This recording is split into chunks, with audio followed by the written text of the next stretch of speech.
മണി making ഭയങ്കര difficult പ്രോസസ്സാണ്. ഒരു സെറ്റ് ഓഫ് ആൾക്കാർക്ക് മാത്രം പറ്റിയ പണിയാണ് അല്ലേ? നമ്മൾ ചെറുപ്പം തൊട്ടേ പറയും ഇന്ന ആള് ബിസിനസ് ചെയ്യുന്ന ആളാണ്, ആ ഒരു വ്യക്തി ബിസിനസ് ചെയ്യുന്ന ആളാണ്, അവർക്ക് മാത്രമേ പൈസ ഉണ്ടാക്കാൻ പറ്റൂ, അല്ല ഒരുപാട് പഠിച്ചാൽ മാത്രമേ പണം ഉണ്ടാക്കാൻ പറ്റൂ എന്നൊക്കെ നമ്മൾ പണ്ട് കേട്ടിട്ടുണ്ട്. പക്ഷെ നിങ്ങളിപ്പോ നോക്കുന്ന സമയത്ത് ബാക്ക് ബെഞ്ചേഴ്സ് ആണല്ലേ മുന്നോട്ട് പോകുന്നത്.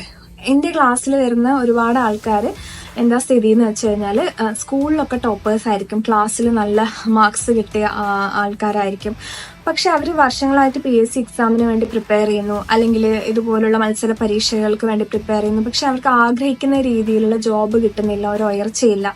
പക്ഷെ അതേസമയം അവരുടെ കൂടെ പഠിച്ച് ആ സമയത്ത് ഒട്ടും പഠിക്കാതെ ചെറിയ മാർക്സ് കിട്ടി ബാക്ക് ബെഞ്ചേഴ്സ് എന്ന് പറയും അല്ലേ. അപ്പോൾ അങ്ങനെയുള്ള ആൾക്കാർ ബിസിനസ് സ്റ്റാർട്ട് ചെയ്യുന്നു, അല്ലെങ്കിൽ ലൈഫിൽ ഗ്രോ ചെയ്തുകൊണ്ടിരിക്കുന്നു.